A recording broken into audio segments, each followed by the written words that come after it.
Hey, what's going on, YouTube? It's your boy Clash here, and I'm here to give you my thoughts of the Madam Web movie that I seen yesterday. Thought about it all today.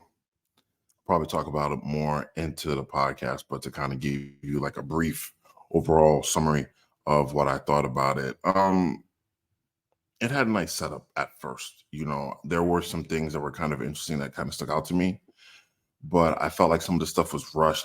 This isn't really a review, you know.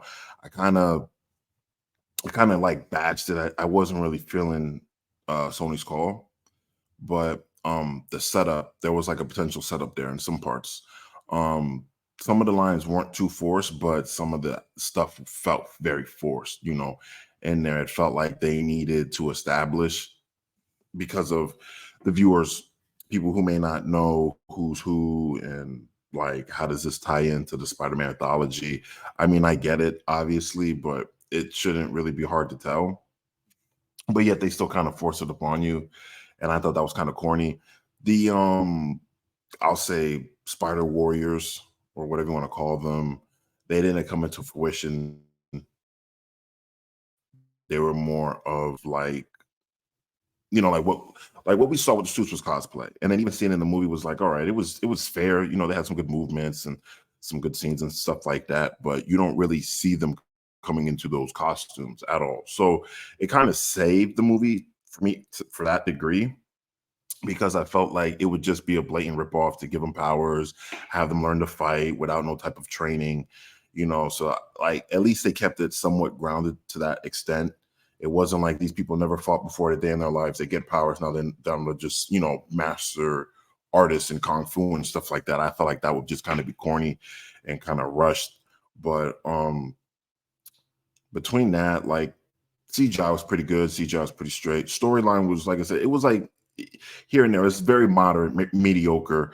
Um, but I'll say, like, to some degree, it kind of proved me wrong, and then to some degree, I kind of knew this movie was gonna be like shit. There is no end credits for anyone that's wondering. There's no end credits. I'll say this. The reason why I say the setup was pretty good is because you have potentially something that, if you wanted to dive into the Spider-Man mythology, you can. If you wanted to do like a Spider-Verse live action to some degree, or even tie it in and bring it into the MCU, you could.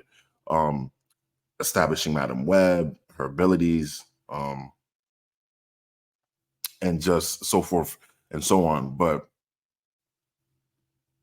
I feel like this movie shouldn't get a part two. I feel like maybe you could throw her in like a mini series or something like that. No need for a part two. Because I understand, they got Venom, Morbius, they got the Craven, and they got Madam Web. So I understand they're trying to build like a Spider-Man universe without a Spider-Man, so to speak, without Tom Holland, which you could probably do with like the Spider Warriors, since they're not in the MCU, which would be pretty interesting and pretty dope to do. I'm not going to sit here in front, but Spider-Man is a key player of all this. He kind of like, is part of it, so you can't really, do all that. But they established him, you could say, um, in the Madam Web movie. Like I said, to me, that felt, they really forced it. They really tried to make it ominous and do all this funny stuff with it, and I wasn't really feeling it, man. I really felt like, just say the name, Peter. The baby's Peter Parker, because you already said this is Ben Parker, and then you're talking about Ben Parker found Aunt May, and you just say her name's May. Like, there was just so much like beating around the bush, that I really felt like they could have just said it like flat out outright. Like, we know, and for the viewers who don't know, they will know. They could just always look it up now. It's 2024. I felt like whatever they were trying to hold back, or whatever they're trying to hide, like, there's really no point. Like, you might as well just said, hey, this is Peter's parents. She's pregnant with Peter. And this is obviously Ben Parker. He's talking to this woman named, and that's that. Like, okay, we know who they are. Is it going to be a Tom Holland? We don't know. It could be anybody from now on. And they don't show Peter's dad, so whatever.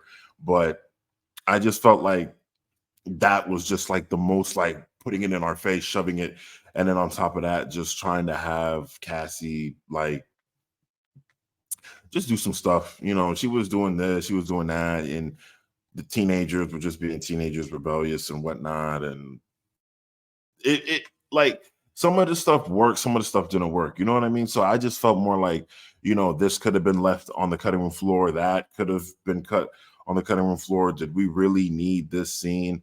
Did we really need that line?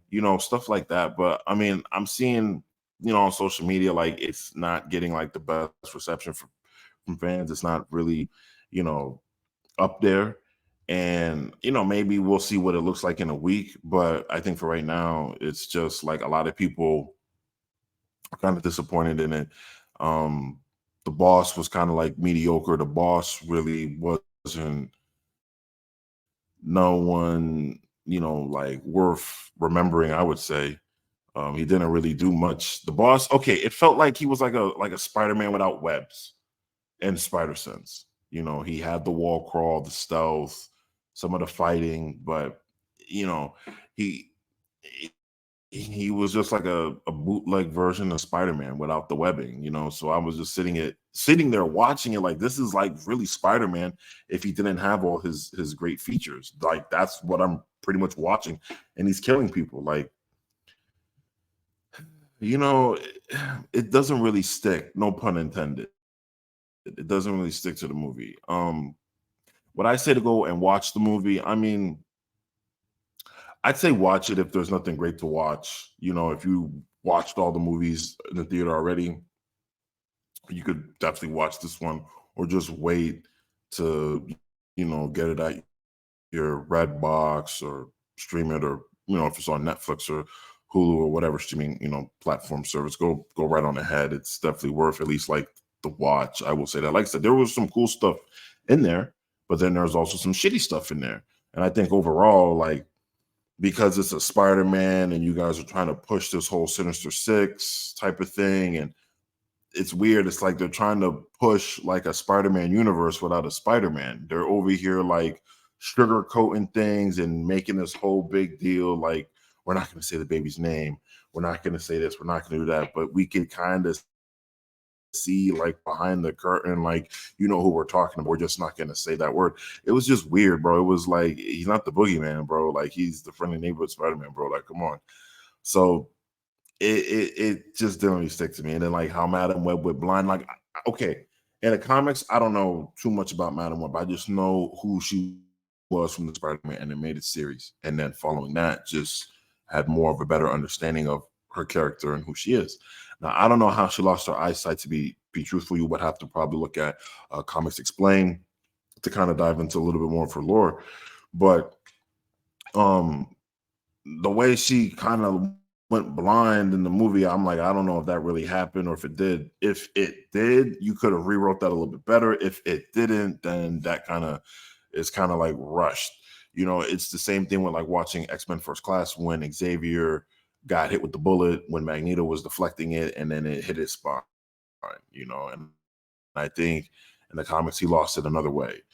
So there's always those different scenarios of, okay, he's gonna go blind, he's gonna lose his legs, he's gonna lose this off this freak accident and stuff like that. So it kind of, I won't say devalue the person, but if I think for the sake of telling the story, it kind of makes it shitty without really no true build up, without no true like I didn't see it coming. First Class, it was kind of like damn, but an Aunt May was just kind of like, come on, man, like really, are you serious?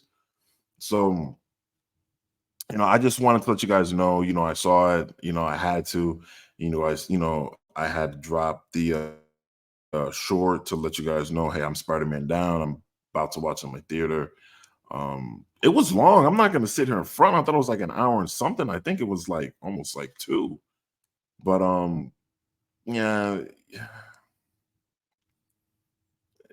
I don't know where this movie would fit in for Sony Spider Verse. To be honest, with Morbius, with Venom, those are trying to like connect into like a bigger picture. Clearly, with Craven, I feel like Craven's going to connect those three, but with Madam Web, I don't know where that's going to fit in the timeline if you had to, if you had to say, like, I don't know. I don't know. Hopefully when they drop Craven, they don't talk about that, because honestly, like Craven looks like it's going to be great. I know in Morbius they say Spider-Man's a murderer. We don't know which Spider-Man, if it's Andrew Garfield, if it's Toby, Tom, we don't know. And that's still a mystery, so they're going to keep it like that. With Madam Web, I feel like if you were to put it in that type of universe, you would have to ask yourself, where were the spider females were? You know what I'm saying? Like, where were the Spider Women at? How come they didn't team up with Spider-Man to do all these things? And yada, yada, yada. So I think Madam Web, you could say, is just a spinoff or her own universe without Spider-Man. Frankly, I think so. But I just wanted to kind of give you my whole take on it. Honestly, like I said, it's not really worth watching unless you've watched all the movies in the theater, or there's no movie in theater that piqued your interest. I wouldn't really say go out and watch it right now. It's top notch, it's top tier, because it isn't. Like for a 50-50, like for a 2 hour, like some of the good is like very small, and then some of the like bad is very large for the most part. You know what I mean? So it's kind of like, damn. Would I get it on DVD? Honestly, probably not. If it was a gift, then I'd take it, but I wouldn't go out there and purchase it on Blu-ray with all the bonus content and stuff like that. I wouldn't do it. I wouldn't do it just because, like, they could have done a lot better with it. They didn't have to like push so much of like, hey, this is the Parkers and she's cool with them. You know what I'm saying? All that kind of stuff, man. You could have left that shit. Like Venom did it without any type of Parker relative or Parker relation. Morbius likewise, and I have a strong feeling Craven's going to be the same way. So if the villains don't really need Spider-Man, why would Madam Web really need Spider-Man to kind of make her movie or you know thing just much more bigger than that? It doesn't make any sense to me to go ahead and do that. That's kind of like drawing straws and reaching. Like, we understand, like, okay, you're the clairvoyant for the spider totems, yeah, granted, but we don't got to say Peter Parker, Ben Parker, or none of this other jibber jabber stuff. You could easily just say, one day I'm going to meet a worthy person that's going to change the world. You could have just done or said something like that, but to force a lot of the Parker stuff, it was like so uncalled for, bro. Like, it was just kind of like, we might see that in like the Spider-Verse, you know, part 3 animated movie. I don't know what they're gonna do, but frankly, this movie wasn't like it. It was entertaining. It was entertaining, but not worth watching. Wait for it to come on Blu-ray. That's just my opinion. I'm seeing a lot of people giving their take on it, and rather it's good or bad, I'm just here to tell you, like, to me, this wasn't it, man. We didn't ask for this. I'm still gonna say, bro, we didn't ask for this. We didn't go in a picket line, and we weren't out there in the field like, yo, give us a Madam Web movie. After that, give us an Aunt May movie, because that's what they was trying to do. With all those Sony leaks, Madam Web was for sure in the leaks, and so was Aunt May. We wasn't asking for no Aunt May movie. We wasn't asking for no Madam Web movie. Now, I think it's Black Cat and Sable. That would have been interesting. That would have been a little nice team up. Cool. Spider-Woman movie, fine. But an Aunt May movie, like, come on, bro. Like, who's really calling these shots, and who's really out here like, oh, yo, this is gonna be fire? Like, come on, bro. We didn't ask for none of this, and we got it.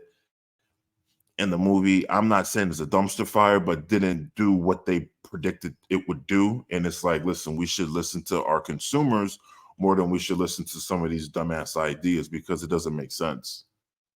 It just doesn't make sense in the stretch of the imagination of storytelling. It just doesn't make sense. We could add in some cool stuff in there, but overall, to have this woman carry the movie, it's like, nah. The actresses, they were dope. They did what they did. They weren't bland. I just think the concept of the whole movie and its structure foundation just isn't it.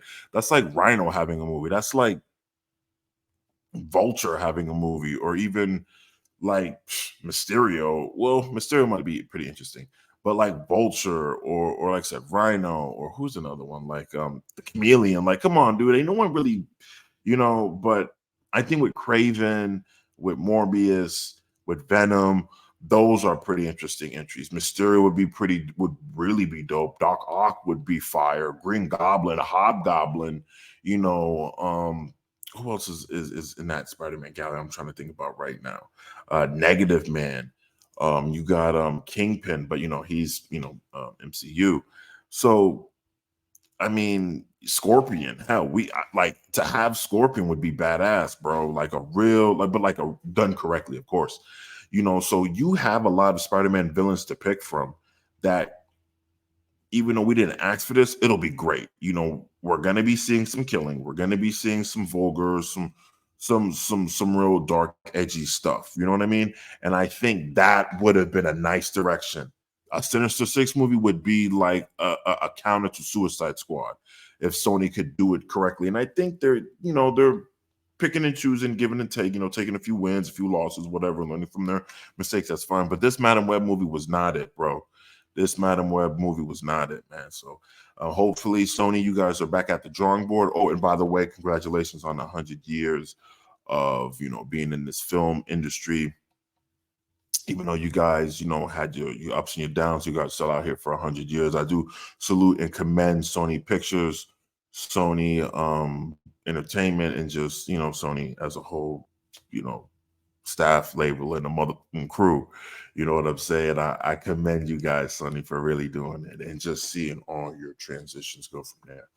But I'll definitely talk about it more on the podcast tomorrow.